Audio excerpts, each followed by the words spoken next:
सर्वप्रथम आप सभी को चैत्र नवरात्रों की हार्दिक शुभकामनाएं। 2 अप्रैल से लेकर 10 अप्रैल तक चैत्र नवरात्रे चलेंगे और मेरे संस्थान में मेरे द्वारा चैत्र नवरात्रों में नवचंडी पूजा की जाएगी। तो ज़्यादा से ज़्यादा संख्या में शामिल होकर इस पूजा को सफल बनाएं। नमस्कार, सुस्वागतम, वेलकम। मैं निधि शिमाली आपके अपने इस YouTube चैनल में आप सभी का स्वागत करती हूँ। आज मैं आपके सामने तुला राशि वालों का अप्रैल माह का मासिक राशिफल लेकर उपस्थित हुई हूँ। और सबसे पहले तो आपको भारतीय नववर्ष की हार्दिक शुभकामनाएं, जो कि 2 अप्रैल को चेती चंद के पर्व के दिन और चैत्र नवरात्रे के घट स्थापना के दिन प्रारंभ हो रहा है। हम अब विक्रम संवत 2079 में प्रवेश कर जाएंगे और भारतीय नववर्ष को भी हमें उतने ही उत्साह के साथ मनाना चाहिए जैसे हम आंग्ल नववर्ष को मनाते हैं, परंतु हमारी भारतीय मान्यताओं, भारतीय परंपराओं के अनुसार हम इस नववर्ष का स्वागत करें।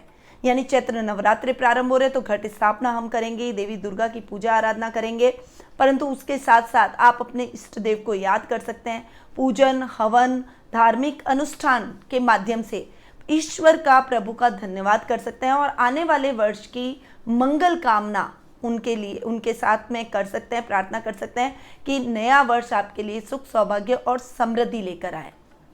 2 अप्रैल से लेकर 10 अप्रैल तक चैत्र नवरात्रि चलने वाले हैं और 10 अप्रैल को रामनवमी का पर्व बहुत ही धूमधाम से मनाया जाएगा। 14 अप्रैल को महावीर जयंती और अंबेडकर जयंती आ रही है। 15 अप्रैल को गुड फ्राइडे आ रहा है और 16 अप्रैल को हनुमान जयंती और चैत्र पूर्णिमा आ रही है। तो ये माह त्योहारों का माह होगा, ये कहूँ तो गलत नहीं होगा। साथ ही ये माह और भी इम्पॉर्टेंट है क्योंकि ग्रहों की स्थिति के हिसाब से भी इस माह में 3 बड़े ग्रह, राहु, गुरु और शनि, इन 3 बड़े ग्रहों का राशि परिवर्तन हो रहा है। दूसरे ग्रह भी अपना स्थान परिवर्तन कर रहे हैं। तो बहुत सारी उथल पुथल आपको इस माह ग्रहों की स्थिति में देखने को मिलेगी। क्या देखने को मिलेगी, जान लेते हैं। सबसे पहले बात करते हैं ग्रहों के राजा सूर्य की, जो कि वर्तमान में मीन राशि में विराजमान है और 14 अप्रैल को अपनी उच्च की राशि मेष राशि में प्रवेश करेंगे। बुध ग्रह इस माह में 2 बार राशि परिवर्तन करने जा रहे हैं। वर्तमान में वे मीन राशि में विराजमान है और 8 अप्रैल को वे अपनी मित्र राशि मेष राशि में प्रवेश करेंगे और 25 अप्रैल को पुनः राशि परिवर्तन करते हुए वृषभ राशि में विराजमान हो जाएंगे। मंगल ग्रह वर्तमान में अपनी उच्च की राशि मकर राशि में विराजमान है और 7 अप्रैल को यानी महीने के प्रारंभ में ही वे अपनी मित्र राशि कुंभ राशि में प्रवेश करेंगे। गुरु ग्रह वर्तमान में कुंभ राशि में विराजमान है और 13 अप्रैल को गुरु का राशि परिवर्तन होने जा रहा है और वो अपनी खुद की राशि मीन राशि में स्वग्रही होकर विराजमान होंगे। अब बात करते हैं आपके राशि स्वामी की, जो कि वर्तमान में अपनी अति मित्र राशि कुंभ राशि में विराजमान है और 27 अप्रैल को आपके राशि स्वामी शुक्र मीन राशि में, जो कि उनकी उच्च की राशि है, उसमें प्रवेश करेंगे। शनि ग्रह वर्तमान में मकर राशि में स्वग्रही होकर विराजमान है और इस माह के एंड में यानी 29 अप्रैल को राशि परिवर्तन करते हुए वे अपनी मूल त्रिकोण की राशि कुंभ राशि में पुनः स्वग्रही हो जाएंगे। राहु वर्तमान में वृषभ राशि में विराजमान है और केतु वृश्चिक में, और 12 अप्रैल को राशि परिवर्तन करते हुए वृषभ से मेष में और केतु वृश्चिक से तुला में प्रवेश करेंगे, जो कि उनकी सम राशियां हैं। और जैसा कि आपको पता है कि राहु और केतु उल्टी चाल चलते हैं यानी पश्चिमगामी चलते हैं, इसीलिए वे वृषभ से मेष में और वृश्चिक से तुला में प्रवेश कर रहे हैं। तो ये है इस माह की ग्रह गोचर की स्थिति, जिसमें बहुत सारे फेरबदल हो रहे हैं। कुछ इंपॉर्टेंट राहु और गुरु जैसे ग्रहों का राशि परिवर्तन इस माह के प्रारंभ में होने जा रहा है, जो कि बहुत सारे परिवर्तन आपके जीवन पर लेकर आएगा, बहुत सारे प्रभाव लेकर आएगा। राहु, गुरु और शनि के राशि परिवर्तन की जानकारी मैंने वीडियो के माध्यम से ऑलरेडी आपको दे दी है। इस चैनल पे जाके आपको प्ले लिस्ट में जाना है और वहाँ जाकर आप अपने राशि के अनुसार अपने वीडियो की जानकारी प्राप्त कर सकते हैं। चलिए अब शुरू करते हैं, आगे बढ़ते हैं और जान लेते हैं कि आपकी राशि के लिए ये माह कैसा रहेगा। तो सबसे पहले बात करते हैं आपके राशि स्वामी की। देखिए, ये जो मैं राशिफल आपको दे रही हूँ ये चंद्र गणनाओं पर आधारित है और आपकी राशि और लग्न दोनों के हिसाब से समान रूप से प्रभावशाली है। तो राशि स्वामी की बात करें, जो कि आपकी पर्सनैलिटी के भी लॉर्ड हैं, वो हैं शुक्र, और शुक्र आपके पंचम भाव में जाकर बैठे हैं। राशि स्वामी का पंचम भाव में जाकर बैठना बहुत ही बढ़िया, आपके कार्यों में आपको बहुत अच्छी सफलता दिलवाएगा, आपके कार्यों में आपको एक नया आयाम और मुकाम दिलवाएगा। आपकी पर्सनैलिटी बहुत ही आकर्षक रहेगी। इस समय लोग आपसे प्रभावित रहेंगे। आपका प्रभावशाली आकर्षक व्यक्तित्व हो जाएगा और लोगों को बहुत प्रभावित करेगा। आपसे सलाह लेकर लोग अपने काम करना पसंद करेंगे। वहीं कुटुंब में, परिवार में भी आपका मान सम्मान बढ़ेगा। बुजुर्गों का आशीर्वाद प्राप्त होगा। ददियाल से आपके संबंध और अधिक प्रगाढ़ होंगे। दादा दादी का दुलार प्राप्त होगा और ददियाल से फाइनेंशियली सपोर्ट भी आपको मिलेगा। इस समय आप आध्यात्मिक भावों से भरे रहेंगे और इसलिए आप धार्मिक ग्रंथों के अध्ययन अध्यापन में भी अपनी रुचि दिखाएंगे। यात्राएं अधिक करेंगे। प्राकृतिक स्थानों की यात्राएं आपको पसंद आएगी। घूमना फिरना, मौज मस्ती, शौकीन मिजाज के आप हैं ही हैं और ये सभी शौक आप इस समय अपने पूर्ण करते हुए दिखाई देंगे। अब आपके राशि स्वामी शुक्र जो कि आपके पंचम भाव में बैठे हैं, वो आपके काम के हिसाब से भी आपको सफलता दिलाएंगे। अगर आप शुक्र से रिलेटेड काम करते हैं तो निश्चित रूप से ये समय आपको सफलतादायक रहेगा। कला के क्षेत्र में जुड़े हुए कलाकारों के लिए ये समय मान सम्मान और प्रसिद्धि से भरा रहेगा। वहीं इस समय अगर आप कला वर्ग के छात्र हैं तो निश्चित रूप से आपको सफलता प्राप्त होगी। वहीं ये समय आपके शुक्र से रिलेटेड अगर आप कोई काम करते हैं, जैसे कपड़ों का काम हो गया, इमिटेशन ज्वेलरी का काम हो गया, फैशन क्लॉथिंग, फैशन डिज़ाइनिंग का काम हो गया, इंटीरियर डेकोरेशन का काम हो गया, डेकोरेटिव और आइटम्स का काम हो गया, रेस्टोरेंट का काम हो गया, फूड सप्लाई का काम हो गया, टिफिन सर्विस का काम हो गया, ट्रैवल का काम हो गया, फ्लावर का काम हो गया, परफ्यूम का काम हो गया, अगर ये सारे काम, अगर इन क्षेत्रों में आप कार्यरत हैं तो निश्चित रूप से आपके जीवन में ये समय प्रसिद्धि और सफलता को बढ़ाएगा, आपकी ब्रांडिंग करवाएगा। अब लग्नेश शुक्र आपके अष्टमेश भी हैं और अष्टम भाव के स्वामी पंचम भाव में जाकर बैठे हैं, यानी अपने से दसम जाकर बैठे हैं। शुक्र का अपने से दसम जाकर बैठना बहुत बढ़िया रिजल्ट आपको देगा। यात्राएं बहुत होगी आपकी और प्राकृतिक स्थानों की यात्राएं करेंगे, रमणीक स्थानों की यात्राएं करेंगे। इस समय शत्रु भी आपसे मित्रता करने का प्रयास करेंगे। गुप्त धन की प्राप्ति हो सकती है, उसमें ये समय आपके लिए बहुत ही सहायक साबित होगा। आपके कार्य निर्विघ्न संपन्न होते चले जाएंगे। कामों में आ रही बाधाएं दूर होगी। जीवन साथी के साथ में घूमने फिरने के कार्यक्रम आपके इस माह बन सकते हैं। अगर कर्ज की समस्या है तो उससे अब मुक्ति मिल जाएगी। थोड़ा सा काम में कंसंट्रेशन को बढ़ाना है, भटकाव की स्थितियों को कम कर लीजिए। शौकीन बहुत है, परंतु अपने शौक तभी आप पूरे कर पाएंगे जब आप अपने काम में आगे बढ़ेंगे, प्रोफेशनल लाइफ में सक्सेसफुल रहेंगे और फाइनेंशियली आप बहुत सक्सेसफुल रहेंगे, तभी तो आप अपने शौक पूरे कर पाएंगे। इसीलिए थोड़ा सा कंसंट्रेशन अपने काम पर बनाए रखें। अब आते हैं सेकेंड हाउस पर। देखिए आपके सेकेंड हाउस के लॉर्ड हैं मंगल, और देखिए लग्नेश और मंगल की युति हो रही है। सप्तमेश भी मंगल है, तो धनेश, सप्तमेश और लग्नेश, इनकी युति बहुत शानदार युति हो रही है, वो भी पंचम भाव में हो रही है। तो बहुत बढ़िया ये युति है। ये टाइम पीरियड आपके लिए बहुत अच्छा रहने वाला है। आपके धन में उत्तरोत्तर वृद्धि होगी। कुटुंब में मान सम्मान बढ़ेगा। ख्याति आपकी बढ़ती हुई नजर आएगी। वाणी से आप सबको मोहित करते हुए नजर आएंगे। गणमान्य व्यक्तियों की श्रेणी में आप समाज में आ जाएंगे। वहीं इस समय आपके अटके हुए सभी कार्य निर्विघ्न संपन्न हो जाएंगे। पारिवारिक विवाद खत्म हो जाएंगे। बुजुर्गों का हस्तक्षेप रहेगा तो आपके पैतृक संपत्ति संबंधी विवादों का निपटारा भी आपके पक्ष में जाएगा और साथ ही काम में भी आप अच्छी सफलता हासिल करेंगे। तो ये समय ओवरऑल आपकी प्रसिद्धि में 4 चांद लगा देगा। कलाकारों के लिए ये समय बहुत ही बढ़िया है। टेक्निकल फील्ड से जुड़े हुए हैं तो उसमें भी ये समय आपके लिए बहुत बढ़िया और लाभदायक परिस्थितियां उत्पन्न करेगा। तो ओवरऑल आपके रोजमर्रा के लाभ में आपके वृद्धि होगी और आप अच्छी ग्रोथ करते हुए दिखाई देंगे। अब धनेश चूंकि आपके सप्तमेश भी हैं तो बिजनेस में भी आप बहुत अच्छा लाभ प्राप्त करेंगे। सप्तमेश का अपने से 11वां जाकर बैठना बहुत ही अच्छा। व्यापारी वर्ग के लिए ये समय बहुत बढ़िया है। व्यापार में आपके आ रही दिक्कतें दूर होगी। इवन विवाह योग्य हो चुके हैं तो शादी में आ रही दिक्कतें भी दूर होगी, पर हाँ अड़चने जरूर आ सकती है क्योंकि बुध राहु का जड़त्व योग भी आपके सप्तम भाव में बन रहा है और ये योग इतना अच्छा नहीं है। ये दाम्पत्य जीवन में उथल पुथल लाने वाला योग है, आपके कामों को अटका सकता है। तो व्यापारी वर्ग को एफर्ट्स बहुत डालने पड़ेंगे, परंतु एफर्ट्स का आपको नतीजा भी मिलेगा, आपको अपने मन मुताबिक रिजल्ट जरूर मिल जाएगा। यानी जितनी मेहनत की है उतना प्रतिफल आप प्राप्त करेंगे। इच्छाएं जरूर पूर्ण होगी और आपकी इच्छाओं का सम्मान हर व्यक्ति करता हुआ दिखाई भी देगा। सपने पूर्ण होने की तरफ आपको थोड़ी सी अधिक मेहनत की आवश्यकता जरूर रहेगी। कोई भी प्रोजेक्ट अगर आप हाथ में लेते हैं, कोई भी ऑर्डर आप हाथ में लेते हैं, तो पहले उसके बारे में पूरी जांच पड़ताल जरूर करें, ताकि बाद में आपको दिक्कतें ना आए, आपका वो प्रोजेक्ट अटके नहीं, आपका पैसा अटके नहीं। इसलिए लापरवाही कहीं नहीं करनी है। लापरवाही करेंगे तो नुकसान की स्थितियां लाभ की जगह बन जाएगी। इसलिए अच्छे समय का सदुपयोग करना है, तो लाभ की स्थितियों को बढ़ाने के लिए बहुत ज्यादा एकाग्रचित होकर, अवायर होकर अपने कार्यों को करें।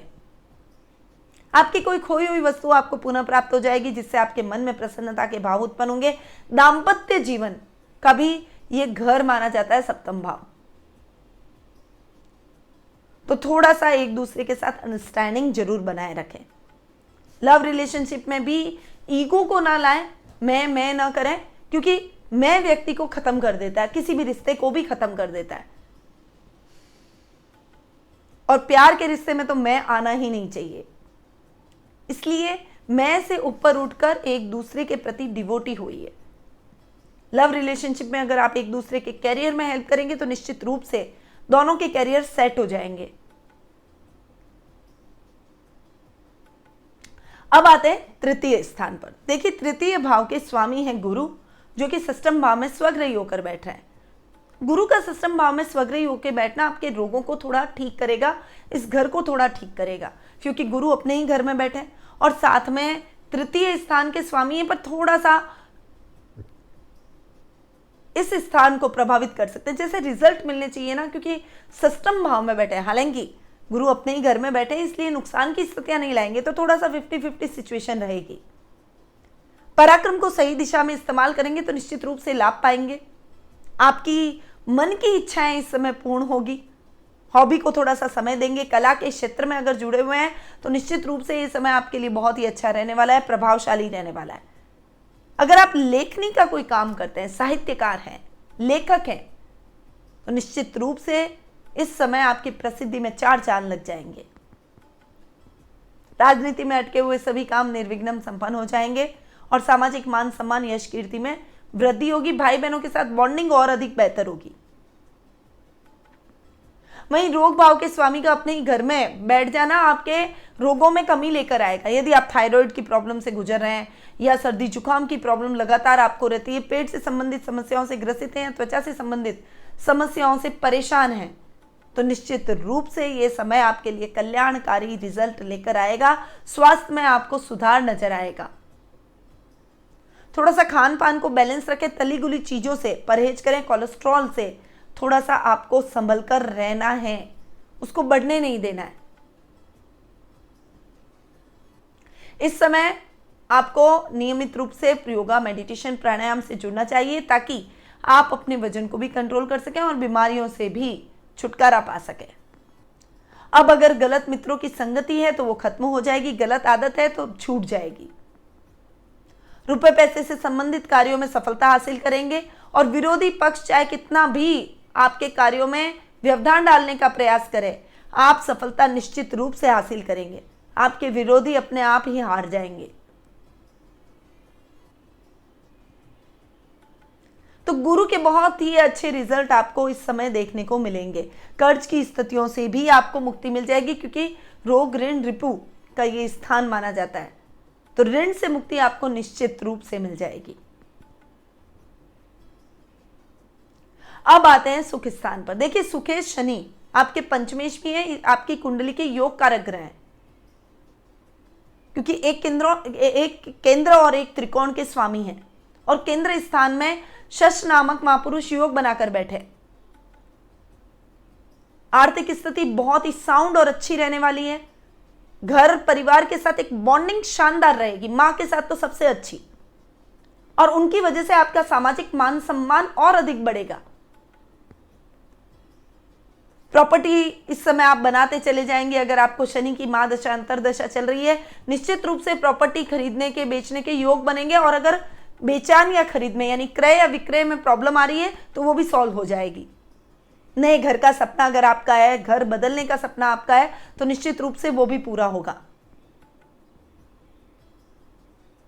इस समय नए वाहन की खरीदारी आप कर सकते हैं। लग्जरियस वाहन का सपना आपका पूरा होगा। घर में अपने सुख सुविधा के साधनों को जुटाएंगे, पर यह सब काम आपको अपने बजट में रहकर करना है। आउट ऑफ बजट जाकर कुछ भी नहीं करना है, इस बात का ध्यान रखिएगा। अब शनि पंचम भाव के भी स्वामी है, हालांकि अपने से 12वें, परंतु सुख स्थान में शश नामक महापुरुष योग बना रहे, तो निश्चित रूप से यह समय विद्यार्थी वर्ग के लिए भी बहुत अच्छा रहने वाला है। आप अपनी पढ़ाई को सार्थक सिद्ध करते हुए दिखाई देंगे, लक्ष्य को हासिल कर लेंगे, सफलता के आयाम तय करेंगे और बहुत अच्छी सफलता प्राप्त करेंगे अपनी शिक्षा में। शिक्षा में आ रही बाधाएं भी दूर हो जाएगी। इस समय आपका डिस्ट्रैक्शन विपरीत लिंग की तरफ नहीं होना चाहिए और गलत गैजेट्स में आप इन्वॉल्व ना हो, बस इस बात को ध्यान रखें तो आप निश्चित रूप से सफलता प्राप्त करेंगे। संतान की तरफ से जो भी समस्याएं हैं, बाधाएं हैं, वो अब दूर हो जाएगी।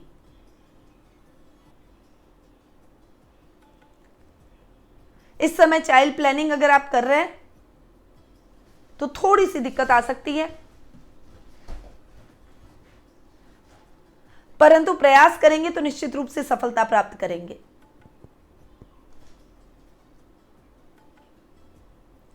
अब आते हैं सीधा आपके भाग्य स्थान पर, क्योंकि मैं बाकी भावों की चर्चा कर चुकी हूं, षष्टम, सप्तम और अष्टम की।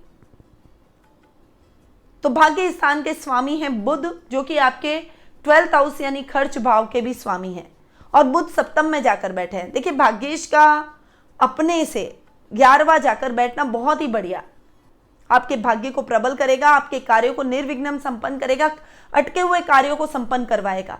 पर बुध राहु के साथ बैठे हैं, इसीलिए एफर्ट्स डालने पड़ेंगे, कहीं ना कहीं कठिनाइयां जरूर आएगी, क्योंकि जड़त्व योग बन रहा है। इसीलिए जो बुध के रिजल्ट आपको एक्चुअल में मिलने चाहिए वैसे रिजल्ट तो आपको नहीं मिलेंगे, पर हां, आपको मेहनत के दम पर परिणामों की प्राप्ति जरूर होगी।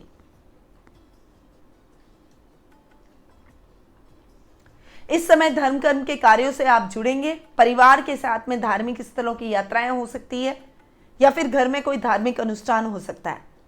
आध्यात्मिकता से आप जुड़ना पसंद करेंगे।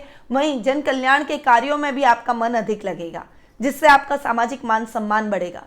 युवक युवतियां जो नौकरी की तलाश कर रहे हैं, कठिनाई आएगी, परंतु आपको अच्छी नौकरी जरूर मिल जाएगी, इसलिए निराश होने की आवश्यकता नहीं है। एक रिजल्ट जब भी हमारा नेगेटिव जाता है, हम एकदम से सारे हथियार फेंक देते हैं, हमको लगता है अरे अब हमारे जीवन में कुछ भी नहीं बचा, पर ऐसा नहीं है।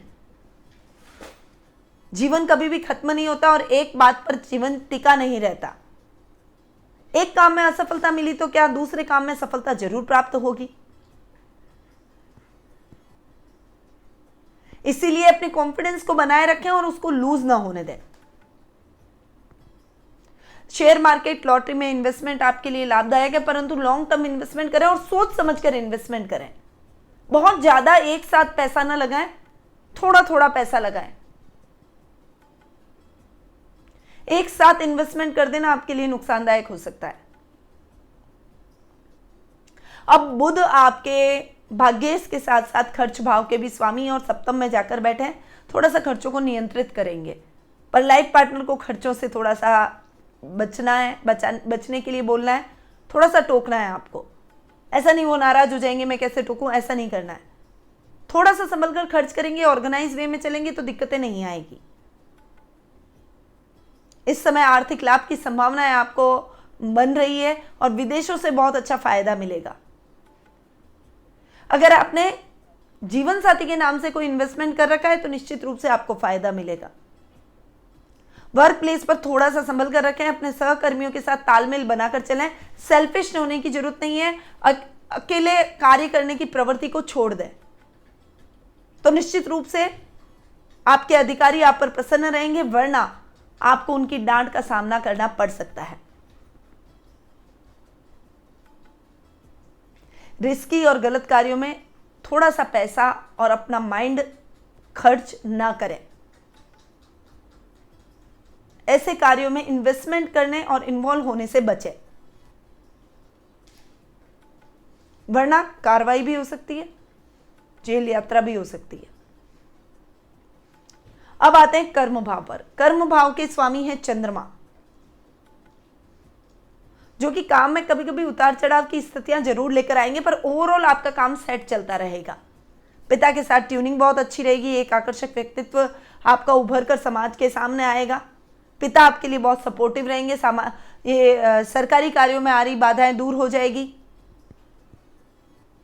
कामों में अटकाव की स्थितियां दूर होगी, पर कंसंट्रेशन बनाए रखना है। नौकरी पेशा लोगों को विशेष रूप से कंसंट्रेशन के साथ आगे बढ़ना है, क्योंकि इस समय आपका मन बहुत चंचल रहेगा। एक काम में आप टिकेंगे नहीं। इस प्रवृत्ति को हटा लें और जीवन में सफलता को तय करते हुए आगे बढ़ें। अब आते हैं 11th हाउस पर, यानी लाभ भाव पर। लाभेश सूर्य है और सूर्य षष्ठम भाव में जाकर बैठे। आप अपने चंचलता के कारण लाभ की स्थितियों में फ्लक्चुएशन ला सकते हैं। मतलब पैसा बहुत कमा रहे हैं, पर उसी के हिसाब से वापस पैसा खर्च भी हो रहा है। ऐसी परिस्थितियां आ सकती है। इसीलिए व्यय करते समय अपना बजट देखकर चलें, ये मैं हमेशा बोलती हूं। व्यापारी वर्ग के लिए ये समय बहुत अच्छा रहने वाला है। व्यापार में आप अच्छी उन्नति करेंगे। और सूर्य जब आपके सप्तम भाव में 14 अप्रैल को आ जाएंगे, उसके बाद बहुत शानदार रिजल्ट आपको सूर्य के देखने को मिलेंगे, क्योंकि सूर्य उच्च के होकर आपके सप्तम भाव में बैठेंगे। तो जो उस समय सोने के व्यापारी हैं या फिर इंपोर्ट एक्सपोर्ट से संबंधित कोई कार्य करते हैं, इलेक्ट्रॉनिक फील्ड से हैं, बिजली का कोई कार्य करते हैं और मेडिकल लाइन से जुड़े हुए हैं, डॉक्टर हैं, सर्जन हैं, एमआर हैं, फार्मेसी का कोई काम है, निश्चित रूप से ये समय आपको बुलंदियों पर ले जाएगा। बहुत अच्छी सफलता आप हासिल करेंगे। तो इस समय का निश्चित रूप से लाभ प्राप्त करें और कर्म को बढ़ाएं, मेहनत को बढ़ाएं, प्रयासों को बढ़ाएं। हमारे जीवन में जब भी शुभ समय आता है, अच्छा समय आता है, तब हमें हमारे कर्म को बढ़ा देना है, ना कि हाथ पे हाथ रख के बैठ जाना अब तो अच्छा समय आ गया, अपने आप ही रिजल्ट मिलेंगे। नहीं मिलते, कर्म बिना कुछ नहीं मिलता। इसीलिए प्रयास जरूर कीजिए ताकि ये अच्छा समय आपको बुलंदियों पर ले जा सके, ऊंचाइयों पर ले जा सके। चलिए, ये तो था तुला राशि वालों का अप्रैल माह का मासिक राशिफल। अब जान लेते हैं कि कौन सी तिथियां आपके लिए बहुत ही शुभ रहने वाली है। तो 1 से 4 तारीख, 7 से 14 तारीख, 17 से 22 तारीख और 25 से 30 तारीख, ये तारीखें आपके लिए बहुत ही शुभ रहने वाली है। यानी इन तारीखों पर आप अपने कोई भी शुभ कार्य कर सकते हैं। ये आपके लिए लकी नंबर भी है। अब ध्यान देने योग्य तिथियों के बारे में भी जान लेते हैं। इस समय आपको अवेयर रहना है, वो है 5, 6, 15, 16, 23, 23 और 24।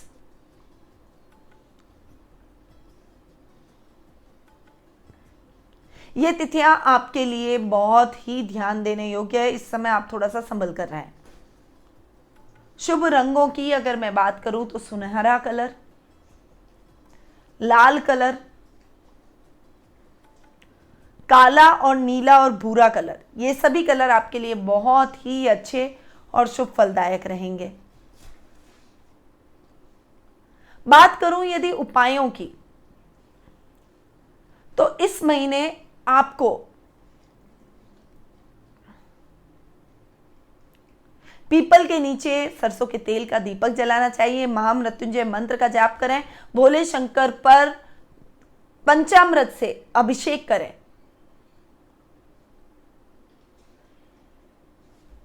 साथ ही राधा कृष्ण के दर्शन रोजाना करें। भगवान विष्णु और मां लक्ष्मी को दक्षिणावर्ती शंख में चावल भरकर और उनके ऊपर अभिषेक करें।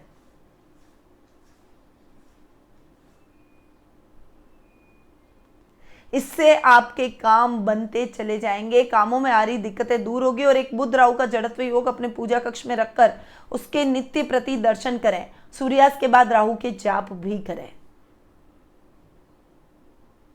तो ये उपाय आपको मैं बता रही हूं गोचर के हिसाब से। अब आप क्या जानना चाहते हैं, आपकी कुंडली में क्या समस्याएं हैं, क्या उपाय आपको करने चाहिए, कौन से योग बन रहे हैं, कौन से शुभ है, कौन से अशुभ है, कौन सा लकी डायरेक्शन है, कौन सा लकी नंबर है, किस दिशा में व्यापार करना चाहिए या नौकरी करनी चाहिए, संतान प्राप्ति में बाधा उत्पन्न हो रही है या फिर संतान से संबंधित कोई चिंता है, दाम्पत्य जीवन सुखमय नहीं है या फिर विवाह नहीं हो पा रहा है, आर्थिक स्थिति फ्लक्चुएशन से भरी हुई है, असाध्य रोग से पीड़ित है, विदेश जाना चाहते हैं पर वीजा की प्रॉब्लम आ रही है, विदेश जाने का सपना बना हुआ है पर जा नहीं पा रहे हैं, कैरियर में दिक्कतें आ रही है और पढ़ाई में मन नहीं लग रहा है। अगर ऐसे ही कोई प्रश्न आपके मन में उठ रहे हैं तो आप टेलीफोनिक अपॉइंटमेंट और पर्सनल मीट के माध्यम से मुझसे जुड़ सकते हैं और स्क्रीन पे दिए गए नंबरों पर संपर्क कर सकते हैं।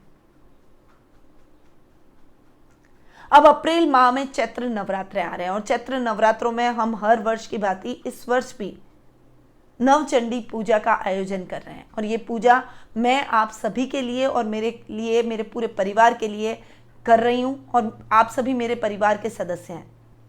तो इस पूजा में ज़्यादा से ज़्यादा भाग लेने के लिए स्क्रीन पे दिए गए नंबरों पर जरूर संपर्क करें और इस पूजा को सफल बनाएं, दुर्गा की भक्ति करके माँ दुर्गा का आशीर्वाद प्राप्त करें। अब मैं अपनी वाणी को यहीं विराम देती हूँ। स्वस्थ रहिए, व्यस्त रहिए, मस्त रहिए और हमेशा मुस्कुराते रहिए। जय श्री राधे कृष्णा।